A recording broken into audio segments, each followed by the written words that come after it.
Morning and welcome to the Intellectual Property Management Seminar Series.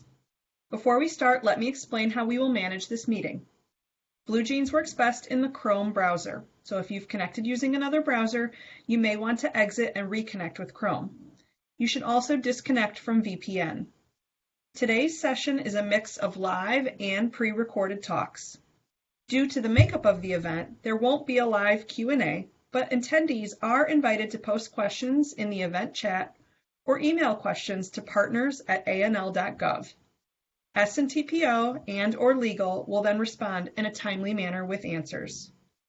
Today's session is being recorded and may be made available for viewing after the event. By participating in today's session, participants do consent to being recorded.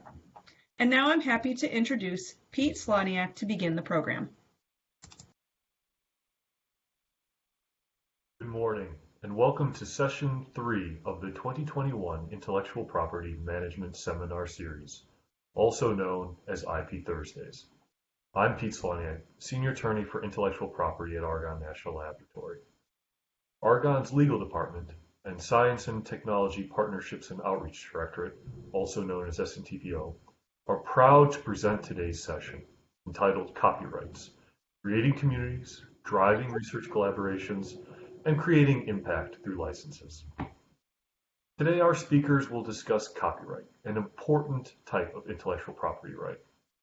What is a copyright? A copyright is a transferable right under U.S. federal law and international law that provides authors the exclusive rights to their expressions of ideas once fixed in a tangible medium. Copyright provides Argonne a vehicle by which Argonne can engage in technology transfer and move Argonne's research into the world. By way of examples, Argonne can license software exclusively to only one party in exchange for royalties. Additionally, Argonne can license the software non-exclusively, at no cost, provided that the users attribute the software to Argonne and the DOE, such as through various open source licenses. As these examples illustrate, the same copyright can be managed in different ways to meet different objectives. You will hear today how copyright can be used to create communities of open source contributors and users. You will also hear how those same copyrights can be used for exclusive licenses, drive impact, and royalties back to Argonne to fund additional research. Finally, you will hear real examples of how commercial copyright can help grow your sponsored research portfolio. These different perspectives will illustrate just some of the ways copyright can be used to meet the many goals of you and your sponsor. Our first speaker today is Hal Finkel. Hal is Program Manager within DOE's Office of Advanced Scientific Computing Research, or ASCO. Prior to joining DOE last year, and for the last decade, Hal played an important role at Argonne as a computational scientist in cells. Before joining DOE, Hal served as the lead of compiler and programming languages research at Argonne's Advanced Leadership Computing Facility. Today, Hal will discuss the importance of copyright as a tool to bring to bear on DOE's and Argonne's shared mission of impact. Hal will discuss how IP management in open source software projects is critical to provide the rights and assurances industry needs to adopt DOE-funded software. With that, I turn it over to Hal. Well, thank you, Pete, for the kind introduction. And I'm just going to take a few minutes to share my perspective on this topic. As Pete mentioned, I worked at Argonne for quite a while, and as part of that was involved in a number of different projects that produced open source software that contributed to open source software that is developed by large collaborations. And now that I have a perspective from being at headquarters, I wanted to share that with all of you. So I'm going to highlight a couple of things. One is that it's very important when you're conducting your research and planning to do research that you be aware of licensing and reporting requirements. If you develop software that is open source or otherwise at the lab, it is very important that that software is reported to the lab, and the lab will then in turn report that to OSTI. And ASTI is part of the Department of Energy that keeps track of the software that is developed. And from my perspective here, we are responsible, of course, for funding research and development work that is important to the mission priorities of the Department of Energy. And we have to understand our portfolio of software. The way that we have to understand that portfolio primarily is through the database that is maintained by the Department of Energy and is updated through that reporting process. And so while there are a lot of things that we may or may not know about, through other conversations, other, sort of funding, reporting updates and so on, that database that ASTI maintains is really our primary window into the overall portfolio, and it's very important that it's kept up to date. Now, anyone can check that database. It's at asti.gov/DOE code, or if you just search on Google for DOE code, you'll find it. If you have reported software, you can check to see that it's there, and I think that it's a very important tool for us and for the wider community to understand the software in which we have invested. The second thing I want to highlight is that when you are working on software, especially software that you intend to distribute in any way, it's important that you understand your third-party dependencies. Most software is not constructed just from scratch. It will rely on or incorporate, link to, include somehow software that has been developed by others. And if that software is open source, those open source licenses have particular requirements, and it's really important that you understand those requirements. It's important that you keep track of where things come from, and that if there are notification requirements, that you follow them strictly. And when we invest in projects, of course, not everything succeeds, but when things do, that software that you produce may be adopted by a wider community. There may be interest from potential collaborators at other institutions and from industry. And if it's not clear that you're following the licensing requirements of your dependencies, then those collaboration opportunities become much more difficult or impossible. And so it's very important that you keep track of those. The other thing, of course, is that the software that's developed often becomes part of a larger system, and cleaning up dependencies, licensing problems with things after the fact can be expensive, time-consuming, and distracts from the work we are primarily tasked to do. I think that one thing that you really have to carefully consider is there are a wide variety of software licenses, and I think some of this will be covered by later presentations today. But there are some software licenses that have what people call viral open source requirements, right? They just by using or linking to particular pieces of software, that imposes restrictions on the way that the entire piece of software can be licensed. And these can be very convenient. They can add value to what you're doing, but they can have other detrimental effects on later adoption opportunities. And you're going to have to weigh the value propositions carefully. So I recommend not including those kinds of things lightly when you are considering how to build the software that you're using for your research. The next thing I want to highlight is just on this topic of preparing for future adoption and future collaborations, is that it's not just licensing. Of course, there are other best practices that are very important to follow. I mean, these include making sure you have good testing, make sure you have good documentation, you should use version control, and so on. Of course, many of these things also help with licensing, but are important for just broader adoption of the software and the maintainability, the sustainability of the software on which you're working. So the last thing I'll call out on this topic is that one of the challenges that we have seen is that as software projects grow, right, for software that is successful, for projects that are successful, as you attract interest from other potential collaborators, it's really important that you have clear documented policies for reviewing, accepted, and maintaining outside contributions. one of the key roadblocks to having outside organizations become involved, including commercial entities, private enterprise that may want to collaborate with you and use the software that you are producing as part of their own efforts, is that they would, in many cases, end up wanting to contribute back to the project. There are fixes and other development that they're going to do, and they probably don't have any particular interest in maintaining downstream forks for those kinds of things any more than you have an interest in them doing so. And so, but in conversations that I've had with SBIR performers and others, they highlight the real importance in having policies for being able to understand how their contributions to the project might be accepted, what their requirements are, and how those things are going to be maintained. So with that, those are the points I'd like to highlight, and thank you very much for your attention. Good luck. Thank you very much, Hal. We appreciate you joining us today. We always appreciate DOE's perspective, but it's especially important to hear it from DOE program on the importance of reporting software, managing contributions, and just following best practices for code management. Thank you very much. Our next presenter is Joanne Zhu.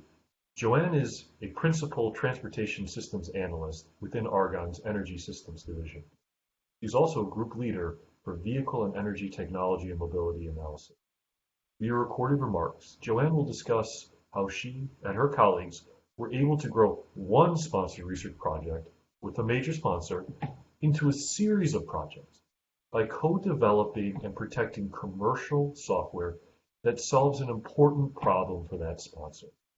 I present Joanne Zhu.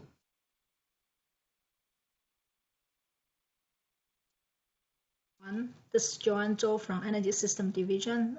Thanks for the opportunity speaking here, talking about our experience in the last few years building a major collaboration with EXELON, the utility company, by co-developing commercial software called ATEAM. I'm a principal analyst with ES Division. I also lead a team there that we focus on quantified energy emission impact of transportation systems, including vehicle technology, mobility technologies, and their fuel use.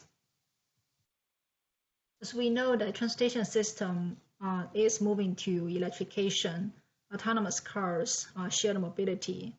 Such technology evolution change how people make decisions about their purchase, how they travel, how they make decisions about charging, but also in return affect decision makers how to place and invest in new charging infrastructure, or how to position their service hub to better serve the customers. However, a lot of existing models that agencies using do not really capture the dynamic interaction between customers and decision makers and how that reaction would co-evolve over space and time.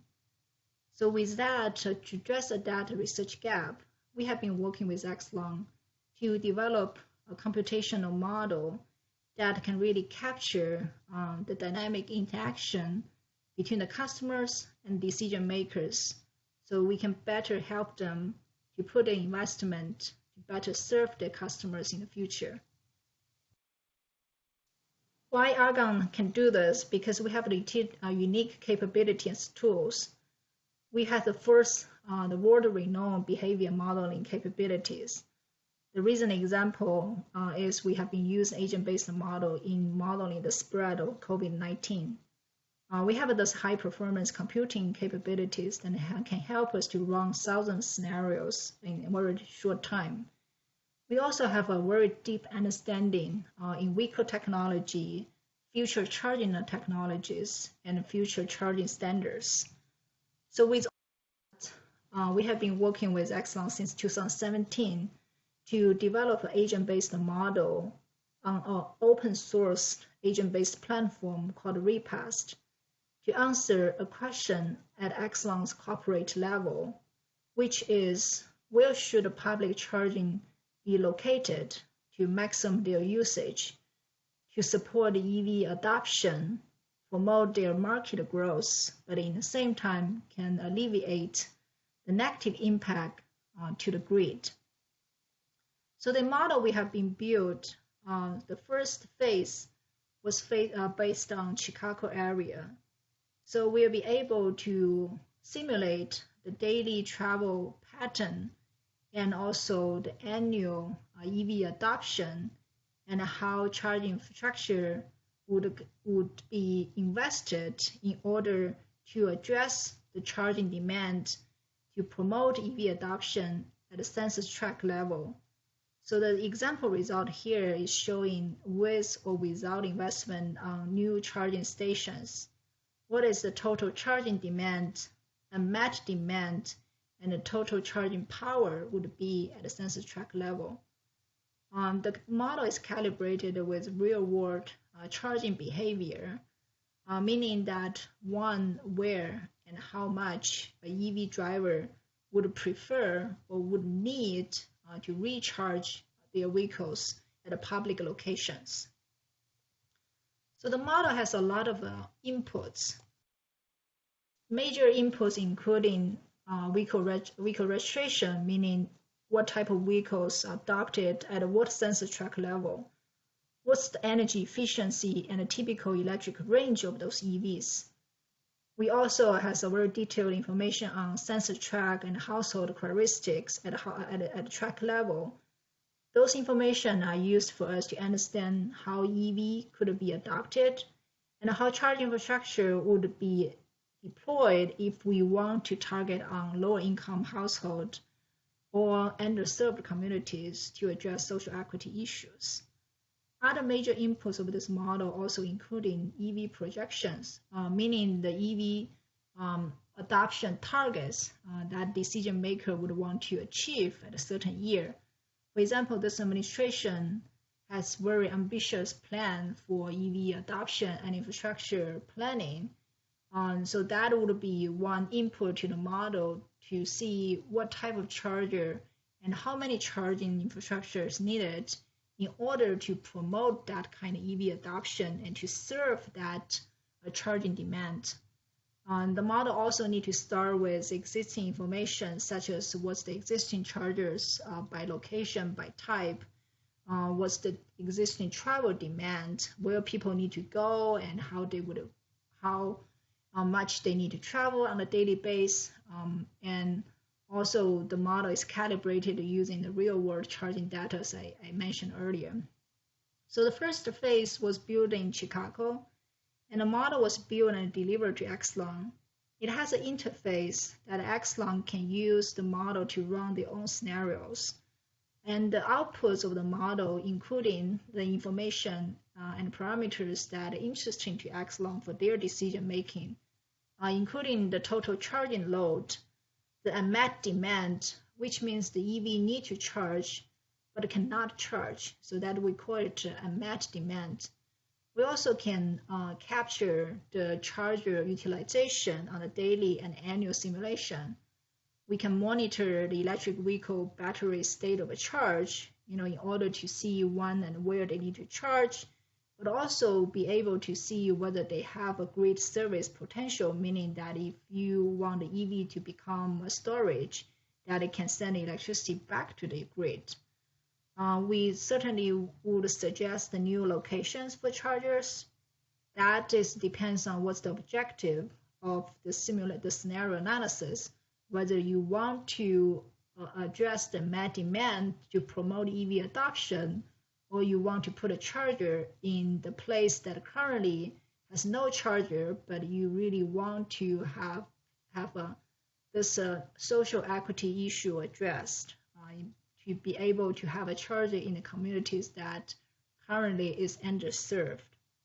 So those outputs are important to EXELON, and it's standardized in a way they can incorporate into other modeling and analysis they do in-house in order to capture the total charging demand in the future and total electricity demand in the future. So in started from last year, we started to work with other utilities and EXELON, including Baltimore Gas and Electricity, So we extended the model to Middle Atlantic region, which including Baltimore and Washington, D.C., the connected metropolitan areas. So we also advanced the model in a way how we really capture the EV adoption and the charging infrastructure deployment and how they interact with each other. We identified different variables at the sensor track that would affect the charger deployment, and that would reflect different business models of charger investment. The variables that are important to charger deployment, looking historical trend, including the met demand, the total demand meaning how many vehicles would be end up in this location at a given time of day or given time of year. The existing charger density, the median household income, the work trip ratio for the cases that we want to address workplace charging, and also the single unit dwelling, that we will be able to see how much vehicles and the users can really do overnight charging. So those variables are important for charger deployment, and meanwhile, they're also important for EV adoption, looking historically. However, future is very uncertain. The beauty of having this agent-based model is that we can play with this important variable to reflect a likely future that would address EXELON'S mission and vision for transportation electrification in their service territory, and how they can help and work with local people and local agencies to deploy chargers to promote this EV adoption, but in the same time minimize the negative impact to their grid. So by working with EXELON through the process, we developed this website on Argonne, hosted on Argonne, talking about our model and our capabilities. We have been working with different utility companies at EXELON, such as ComEd, BGE. We have documented our results and model capabilities in different reports, Argonne reports, and has been published. Through working with EXELON, the collaboration has actually led to more DOE funded projects.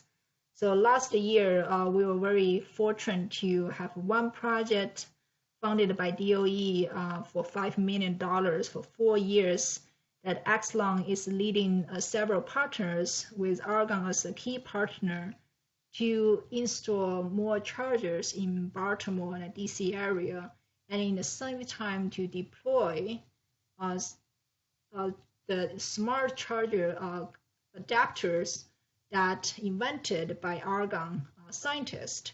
And in the same time, we'll be studying how utility managed smart charging would affect the impact to the grid and would affect the EV adoption. Another DOE-funded project we won last year, EXELON was also a partner. On that one, focused on develop an ecosystem in Virginia and the Maryland area to install chargers in underserved communities, and also in the hot zones, which including airport, train stations, the ports, and other multimodal multimodal hubs. So that project is funded by DOE for $6 million for 3 to 4 years. So the collaboration with EXELON really has brought us more projects that funded by DOE, and it has extended our footprint in modeling the charging infrastructure and EV adoption domain. And we are very happy that our model is copyrighted, is co-owned by Argonne EXELON, and it can be used by many other local agencies and to assist their decision making and to help them to understand what the transportation electrification would mean, and how would they work with the utility companies to install more charging infrastructure so they can promote EV adoptions by different communities. So with I conclude. Thank you very much. Thanks for the opportunity here. Thank you, Joanne. Your story reflects a great success for you and for Argonne. It's also an illustration of how copyright protection in one project can help increase the collaboration with an existing sponsor and grow the impact of those discoveries and that science. Next, we will hear from Laura Docho and Matt Wolf. Laura works within Argonne's Decision and Infrastructure Sciences Division. She is a principal investigator on projects for the Federal Protective Service Program. Matt manages the Counterterrorism and Security Planning Group within DIS. He also serves as its Chief of Staff there. Via recorded remarks, Laura and Matt will tell the story of TIDE, an important piece of software that recently received the prestigious R&D 100 award. Laura and Matt will explain best practices in software development and reporting, including how to ensure alignment with your sponsor and coordinate with various stakeholders to meet your goals. With that, I turn the stage over to Laura and Matt.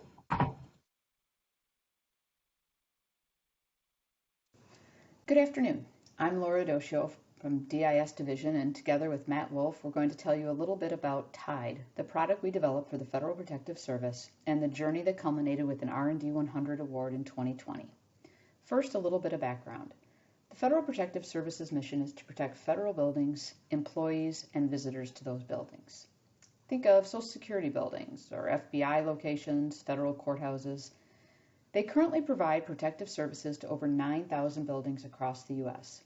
Part of the service is acting as guards in those buildings, but another major component is to provide a security assessment on a regular basis to inform the security committees on threats, vulnerabilities, and to make mitigation recommendations.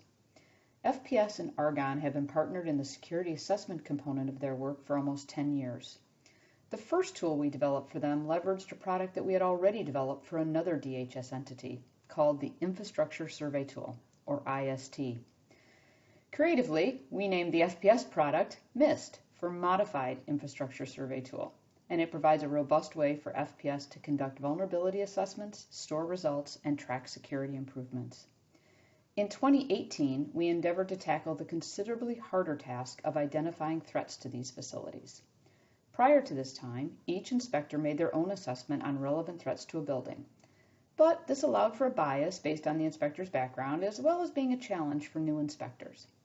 The product we developed, TIDE, Threat Identification, Determination, Evaluation, provides objective, facility-specific evaluations of likely threats to federal facilities that can then be used to drive the upgrades and mitigation methods. TIDE software evaluates multiple sources of information to provide a complete picture of the potential criminal and terrorist threats to a facility. These sources include information obtained during facility visits, open source information, threat and intelligence reports, federal, state, and local criminal databases. As part of its approach, TIDE also leverages historical attack occurrences, the modus operandi of the threat actors, and other threat-related information in developing a risk profile for a facility. TIDE produces its threat assessment along with the full report in seconds. This replaced the manual effort, and just the time it saved the inspectors in writing the report is estimated to save FPS $1 million a year. FPS is a fee-for-service organization. Their funding is derived from a complicated formula that's based on the square footage as well as other attributes of the facilities they protect. That is to say, an agency does not have to utilize FPS for security. So FPS needs to provide a quality product, one that an agency can't get from other places. So awards, proof of scientific rigor, and other accolades go a long way to selling FPS to other agencies. Matt's going to talk a little of how understanding the sponsor played a key role in copywriting, IP protection, and the awards. Thanks. Thanks, Laura. I'm going to take a couple minutes now and discuss some of the lessons we learned trying to get our solution, TIDE, through the copyright process and ultimately to an R&D 100 award. I think the most important lesson we can share is that you have to, early in the process, understand your sponsor's needs and motivations. Our sponsor came out of DHS, which meant that they did not have a lot of experience with copywriting or IP. Initially, they did not understand how obtaining a copyright would help them or DHS. They only saw it as something that would benefit the lab. This is why understanding your sponsor's motivations are so important. For us, we knew that FPS is motivated by awards and scientific recognition. The awards and recognition are important for them because they add further credibility within their agency that TIDE is a valuable and worthwhile solution.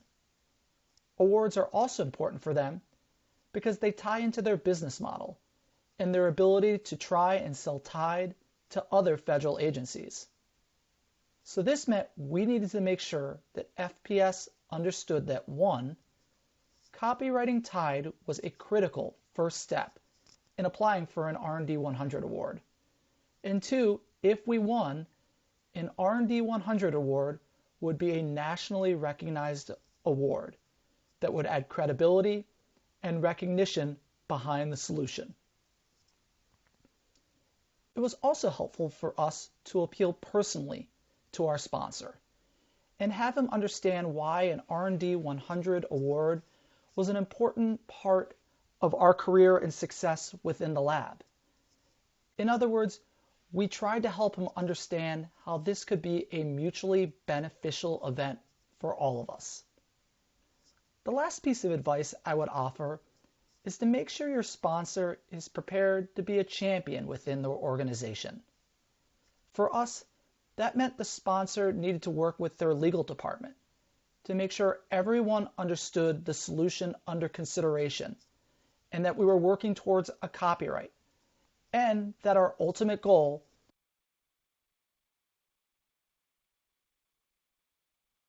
Thank you, Laura and Matt, and congratulations on your prestigious award. Our next speaker, Paulina Ryshnikova, is with us live today. Paulina is a business development executive within SNTPO.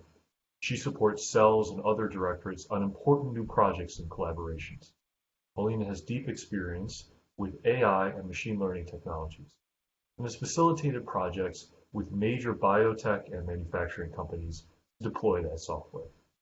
Paulina also played a key role in facilitating industry engagement at Argonne's AIX lab in 2019. Paulina has a PhD in physics from the University of Cambridge.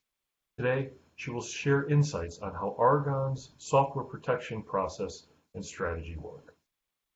With that, I turn the stage over to Paulina. Thank you, Pete, and it's great to be here, and thanks everybody for taking an hour out of your day to join us. I will take a few minutes to cover additional examples of software projects at Argonne and how these software projects played out in terms of IP. I will also touch on the open source software licensing and how it pertains to Argonne software. And I'll conclude by covering what the disclosure process is for software projects at Argonne. Next slide, please.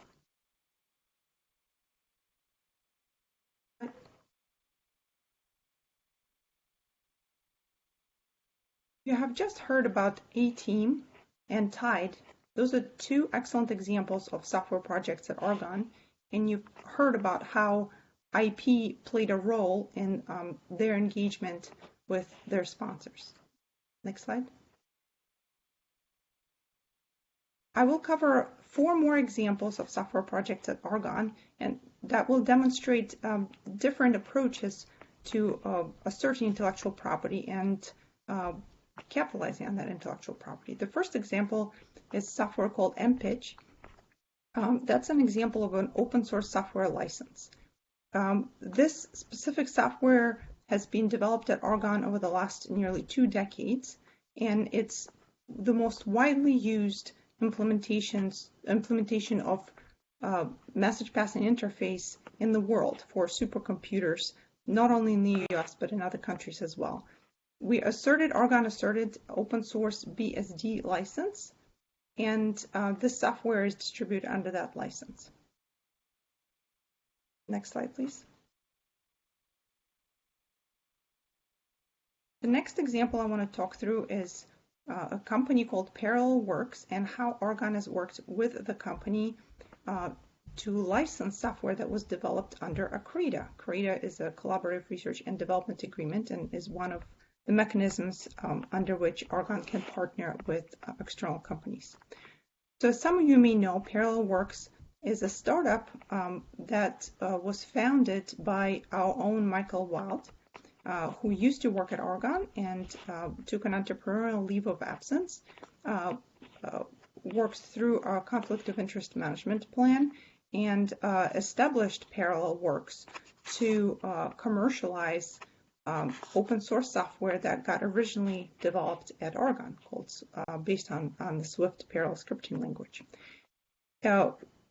Michael has continued his relationship with Argonne, and specifically, together with another company called Convergent Science, Argonne and Parallel Works were awarded some funding through the Technology Commercialization Fund program from DOE in 2018.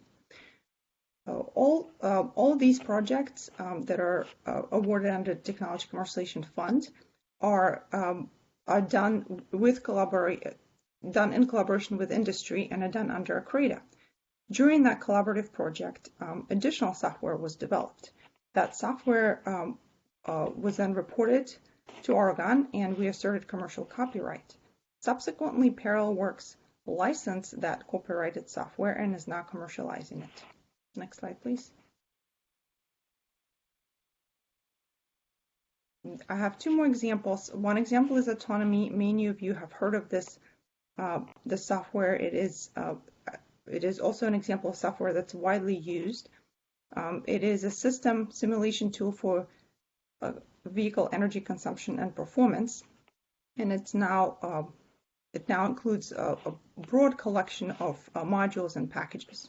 What's interesting about this example is that in this example, not only Argonne asserted commercial copyright on the code itself, as well as the training materials, as well as the variety of modules that could be used to plug into the software. We also applied and received a patent. So the whole IP package for AUTONOMIE includes the patent as well as a range of commercial copyrights. So when this software is licensed to potential users, they license the whole package. And what's great about AUTONOMIE is that this software package and IP package is so attractive and addresses such a need in the community that it resulted in many, in fact, hundreds of royalty-bearing licenses and many sponsored research projects. Next slide, please. And the last example I'll share is the GREET model. And this is an example of software that was copyrighted. It was commercially copyrighted, but in fact is distributed free of charge. So I know that a lot of work that gets done at Argonne is done as open science work, and I think there's some strong feelings sometimes that researchers who work to develop software really wish for community and users to access that software free of charge. One path to do that is to assert open source software license and therefore distribute it free of charge openly to the community. Another way to do it, depending on specific needs of the project, is what GREET model did was to assert a commercial copyright but distribute it free of charge. The reason they did that is because they wanted to understand and track who the users of the software were. And so if a user is required to come and request a license, a free license, they provide some registration detail, and that allows Argonne and the developers to track who are the users. Next slide, please. Next slide.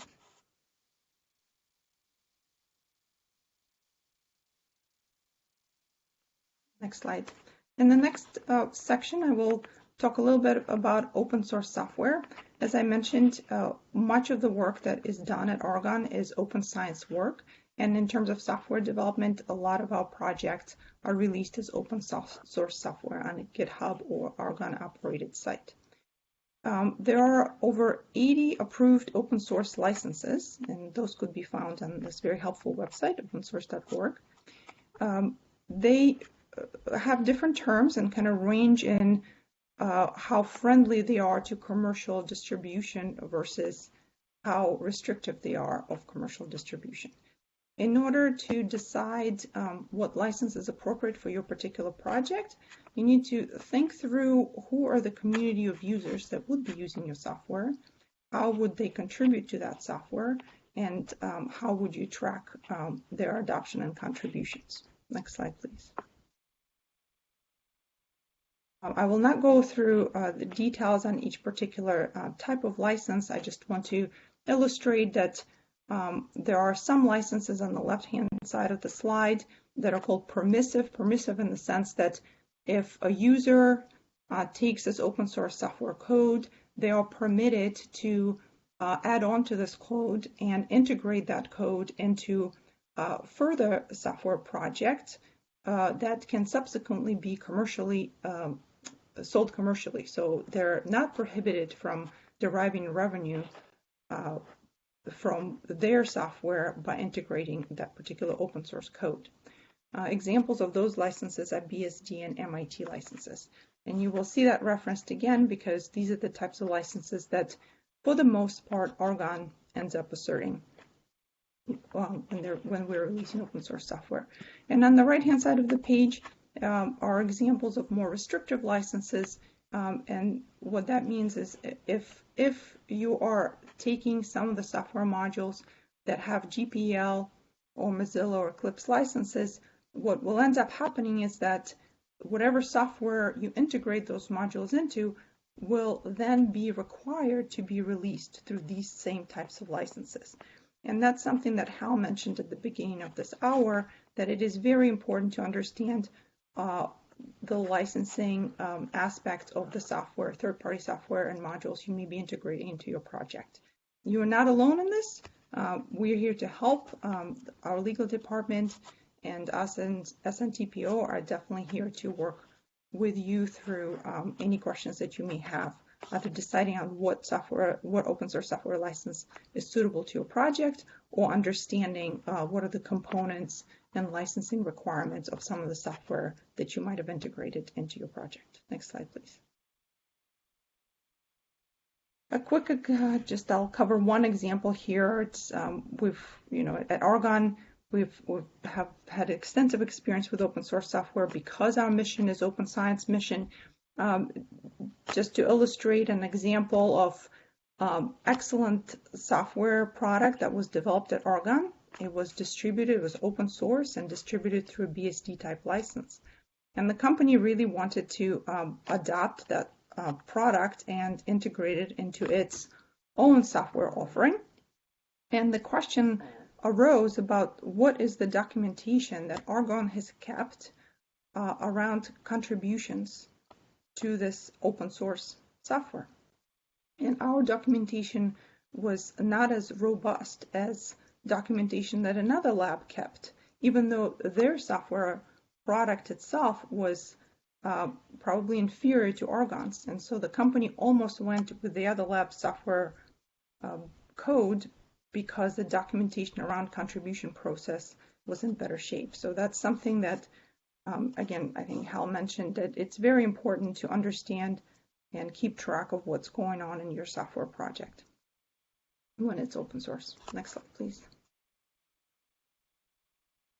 And in conclusion on the open source section, I just want to mention that over the years, Department of Energy has streamlined the process of getting software released as open source, and they've been very open and supportive of the labs using or complying with kind of industry standard approaches to open source.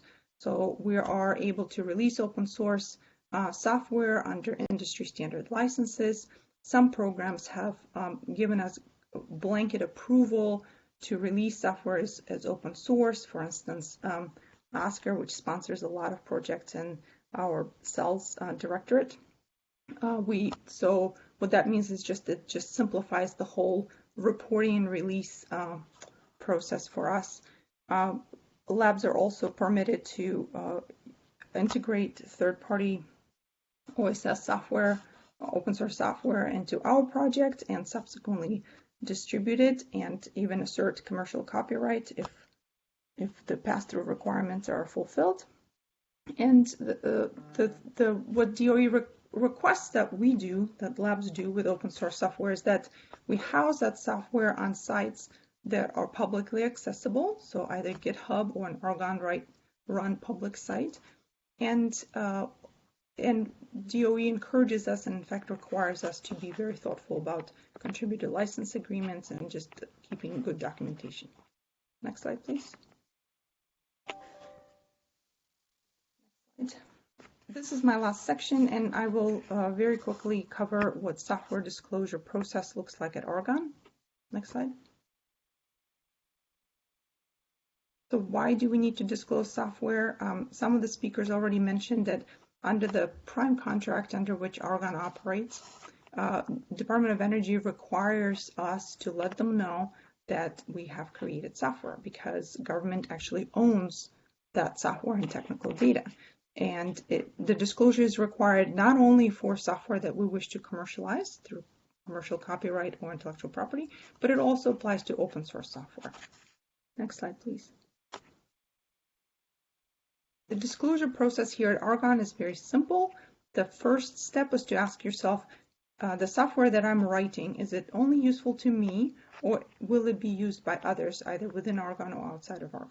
And if the answer is yes, then you ask yourself, this code that I'm writing, am I a major contributor to this project? Or am I one of 1,000 contributors and my contribution is small?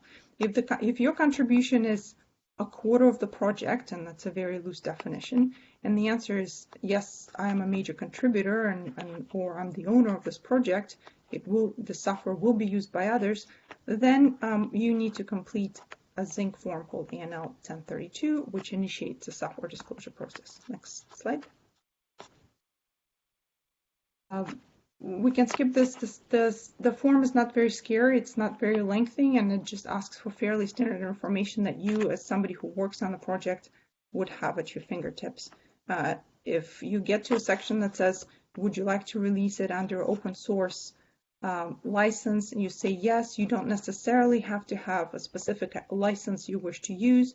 You can just say, I need help with this if you have any doubts. And through the process of approval and review of this form, an appropriate license will be assigned. Next slide, please. And the next two slides, just to conclude, and you'll have access to these slides afterwards, just illustrates what the process looks like. The main step for open source software disclosures is please complete the form on Zinc, and then this disclosure will go through the appropriate reviews at your division, legal, expert control, and ourselves, and then you will receive an email from SNTPO with the specific copyright language to include with your software. And this process usually takes 1 to 2 weeks. Next slide, please.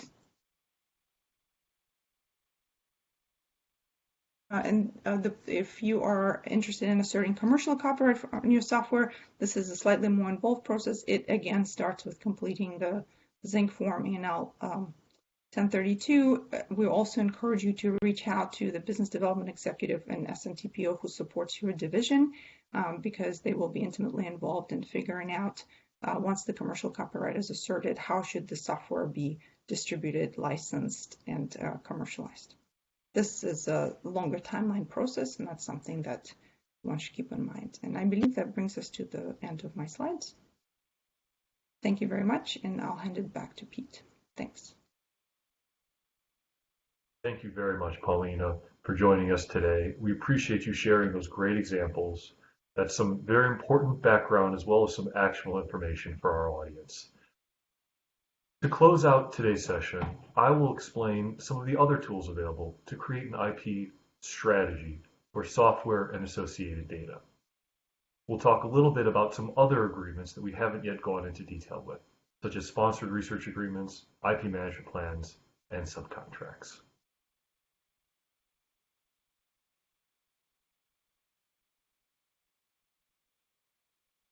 Sorry, Pete, I'm having a little technical moment. Give me 1 second. All right. While we're waiting, let me just explain a little bit more. So, understanding how Argonne manages IP and software projects begins with a discussion of what IP rights Argonne can leverage, as well as the scope of those rights. Next slide, please.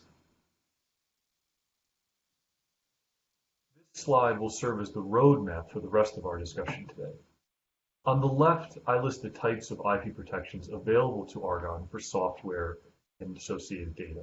On the right, I list some of the most common agreements used to create an IP management strategy for that software and data. Focusing on the left, you can see there are several different types of intellectual property protections that can apply to software and separately to data. Starting with software. Argonne's prime contract allows it to protect software through two different types of copyright licenses, commercial and open source, as you heard Paulina discuss in some detail. As she also alluded to, Argonne software may be protectable by patents. We will go into more detail on this point in a moment. In addition to software, the associated data may be protectable by Argonne. Data plays an important role, particularly in AI projects. AI algorithms require large data sets in order to be able to train to accurately perform a task. AI algorithms may also generate as output data sets that have value to our industrial partners and can form the basis of further research and development or product development. Copyright, as well as some other authorities, may allow Argonne to protect and manage those data sets, as we'll go into in more detail. Moving from the left to the right side of this slide, you will see that one or more of the types of intellectual property on the left forms the basis of the IP agreement on the right. The type of IP may track directly to the IP agreement, as you can see from the first three entries. In addition, some of these agreements may be combined. As one example, the Apache open source software license includes with it a grant of certain patent rights. Some of these agreements may be less familiar to you, and that's why I wanted to take some time today to discuss how those may form good examples to draw from for your IP strategy. Now, as an important caveat, this list is not comprehensive. It's meant to illustrate some of the many agreements that may be used to develop an IP strategy. Next slide. Let's continue the discussion on what coverage these IP protections provide to Argonne. Next slide, please. As you heard throughout today, copyright law provides the owner the ability to license its copyright on certain terms. This slide touches on some of the most common terms on which those licenses can be based, or which they can include. First, copyright allows authors and sponsors to require proper attribution. This is so important to Argonne and the DOE, which spend so much time and resources in order to develop this impactful software. This is also a central provision to even the shortest open source licenses, such as the BSD3 or MIT license. Copyright also allows Argonne to select who receives commercial use rights to Argonne's work. Licenses may be exclusive, meaning they're only provided to one party, or they may be non-exclusive and provided to members of the group. Copyright also allows Argonne to limit how the software is used. Through this right, Argonne may be able to unlock different sources of value by partnering with different groups for different applications. As an illustration, Argonne can create an ecosystem of collaborators by exclusively licensing a software in a field of use, for example, automotive, by partnering with a company that has deep ties and experience with the automotive industry. Argonne may be able to take that same software and create a new ecosystem by exclusively licensing to another company with ties to a different industry, for example, marine technologies. Moving down the list, software licenses may also allow Argonne to track how the software is being used. This can be important to understanding the value that software brings. And finally, and sometimes most importantly, copyright allows the laboratory in commercial licenses to charge a royalty. That royalty is then distributed partly back to the authors of the software, but the remainder goes into funding additional research and development at the laboratory. Critically, without copyright protection, Argonne would not be able to obtain any legally binding commitment for any of the above. Release without copyright protection would dedicate the work to the public domain and lose all of the above. Next slide. Transitioning to patents. Argonne, the other DOE national laboratories, as well as universities like the University of Chicago, have been able to secure patent protection for inventions involving software, including those inventions utilizing artificial intelligence and machine learning. As just one example, during session 2 of this year's IP Management Seminar Series, Austin Clyde, a computational scientist from Cells, explained how a team led by Rick Stevens reported an invention on applying AI to the pharmaceutical drug discovery process. Argonne has pursued patent application based on this important discovery which uses AI. Now, a caveat here. The software code, meaning the executable file, the source code, is by itself not patentable. Those materials are protectable by copyright. Patents are formal rights that are reviewed by the U.S. government through the Patent and Trademark Office. And they include these things called claims, and those set out what are the rights of a patent. The way Argonne and other institutions may protect software-based inventions is by describing the method that the software executes. Argonne's SMTPO and legal can better help explain this nuance and these differences in any intellectual property decision group meeting, or if you have any questions, feel free to just reach out to us. We're always happy to explain. Next slide. Data protection. As mentioned, data plays an important role, especially in AI projects. The availability of training data has value to our collaborators. These training data sets ensure consistency and may reduce the resources needed to adopt Argonne software.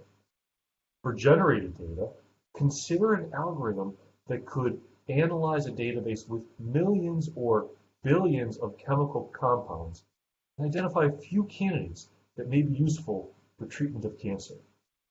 That output data set may reduce the drug discovery timeline substantially, as well as the cost of the drug discovery process, and deliver sooner, faster, and cheaper life-saving treatments. This is an outcome that Argonne seeks to drive through its collaborations, such as through the ATEAM Consortium. And this is why we seek to understand whether data sets may have protection. Now, copyright provides one tool to protect these data sets. There are limitations, though. The current system of copyright law is driven by authors and did not contemplate some of the unique issues that AI presents. In any event, copyright protection would apply to the generated data set and allow the owner to control the distribution of the data set. Copyright would not prevent others from exploring the matters disclosed in the output data sets. Certain other authorities may allow Argonne to protect generated data sets for time. One such basis is SBIR, data protection for small business collaborators. Additionally, by using a CRADA, Argonne and the participant may be able to protect generated CRADA information from public disclosure for a period of up to 5 years. Next slide. Now that we've had an opportunity to discuss some of the scope of IP coverage available for software and data sets, let's discuss how that plays out and how some agreements are used to form an effective IP management strategy. Paulina did a fantastic job covering commercial and open source licenses, so I'm going to focus on some of the other IP agreements that can be used. Next slide. We've referenced throughout this discussion the importance of managing contributions to code. Contributor license agreements, or CLAs for short, are one effective tool. These are legal agreements whereby a contributor to a code provides permission for others to use the contributor's contribution. CLAs can provide copyright licenses. They can also provide patent licenses, such as in the case of Apache. Importantly, these agreements are typically signed before the initial contribution is made, and can even apply to subsequent contributions. CLAs avoid the need to later secure copyright permissions, which can be very challenging if some time has passed. CLAs can also be tailored to accommodate a variety of contributors, whether that's an individual, researcher, or an institution. Agreements can be drafted to even cover all contributions by anyone at that institution. As Hal mentioned at the outset, CLAs are important because they lower the risk for industry to adopt code. They provide a measure of assurance that the user has the right it needs before investing additional resources to commercially deploy the code. CLAs are becoming easier to administer with add-on features to GitHub such as CLA Bot and CLA Assistant. I recommend considering CLAs at the outset of any large open source project that may involve industry as either a collaborator or end user. As you can see from some of the examples, Argonne Legal and SNTPO have helped other projects deploy CLAs. We can assist you too in your project. Next slide. Sponsored research agreements provide another avenue for Argonne to collaborate with industry on projects involving software. At Argonne, there are 3 types of sponsored research agreements. Oh, skip this one and the next one.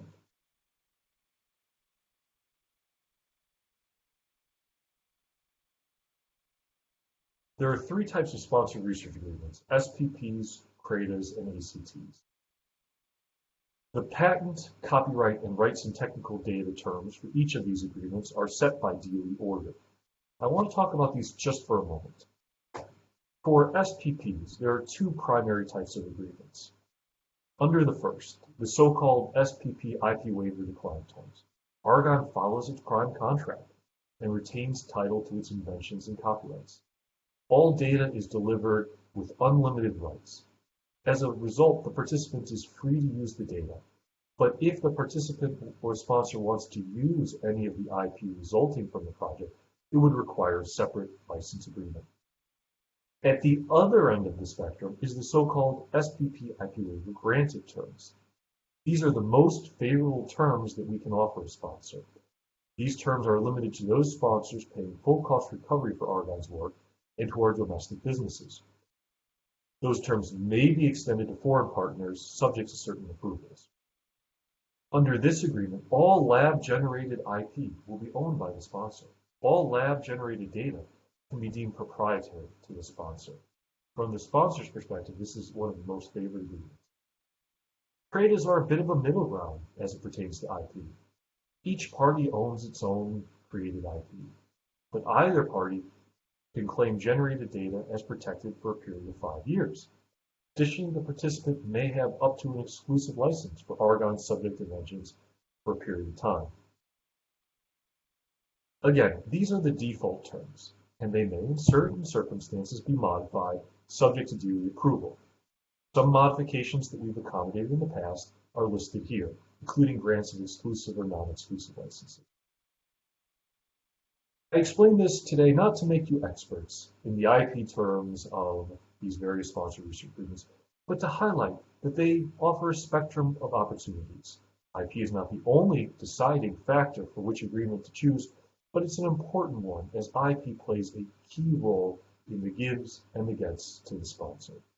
Because of the uniqueness of these terms, we encourage you to engage your SNTPO business development executive early and often. Explain your project goals. Is this an open source project? Do you want to publish? Do you have background IP? Do you want to commercialize this software? PD can help you navigate this process and craft an agreement that meets your programmatic objectives. Now, this is only touching the surface of IP and sponsored research agreements. To learn more about sponsored research agreements, please tune in for our next session of IP Thursdays on April the 29th. There, our speakers will cover this topic in much greater detail. Next slide. IP management plans. Explain how IP will be used among collaborators. Many funding agencies, like ARPA-E, require IPMPs as part of an award. Some funding opportunity announcements even require IPMPs as part of the full response. We saw that in major hub proposals like resulted in QNext. Now, IPMPs are not substitutes for sponsored research agreements. For example, they cannot provide exclusive licenses to certain collaborators or provide for proprietary data protection to generate information. But they're useful tools to fill in the gaps as to how IP managed in a collaboration. Some common terms that you can find in an IPMP include how one company's IP will be reported to the group, how joint patent filings will be approached, the sharing of expenses, publication review, and coordination of IP licenses. We would note that DOE Office of Science last year issued certain special requirements that may not be reflected in model IPMPs from other agencies or even other offices within DOE. As a best practice, we ask that you engage legal and SNTPO very early in the process, as early as the FOA response. Help you navigate this issue with your collaborators and draft an agreement that meets your objectives as well as will garner DOE Office of Science approval if necessary. Next slide. Now that you've thought through the intricacies of how Argonne will handle IP, it's important to consider how subcontractors will factor into an IP strategy. It's important that these subcontractors have the IP rights they need from Argonne and collaborators in order to do their work. Our model contracts provide some of those rights through reserved government use licenses for federally funded work done by Argonne, but additional rights may be needed in sponsored research. Sometimes our subcontractors will provide integral contributions to our developments that are protected by intellectual property law. Where this IP is not joint with Argonne, Argonne may require additional licenses from our subcontractors in order to commercialize the technology. SNTPO and legal can help you come to an understanding with the subcontractor to ball up the rights to allow the commercialization to proceed, whether that's led by Argonne or the subcontractor. And finally, as an important note, for subcontracts under sponsored research agreements, those subcontracts must reflect the terms of that sponsored research agreement. This is one reason why identifying subcontractors in sponsored research paperwork is so important. It's also why we ask our researchers to prominently mark any subcontract or SOW with the sponsored research agreement number. If you have any questions or think you might have a sponsored research subcontract, please let us know. We're happy to walk you through the process, including having a kickoff meeting needed. Next slide, please. Today we've covered a lot of ground. We've covered best practices, open source licenses, commercial licenses, sponsored research agreements. I want to give to this audience one final takeaway. Regardless of what specific agreement is used, there are some common best practices for IP management that we'd like to leave you with. First, before a project starts, report any background IP, including software and data. Communicate to the BD and legal the programmatic goals and commercialization preferences, and identify any potentially related projects. This background will help develop an IP strategy, which will help develop the selection of the best IP agreement. Next, and perhaps most importantly, before work starts, make sure you understand and are comfortable with the terms of the agreement. Ask questions. We're happy to meet with you one-on-one or with an entire group as part of the project kickoff to answer any IP-related questions. Finally, throughout the project, ask questions as issues arise. You notice a theme.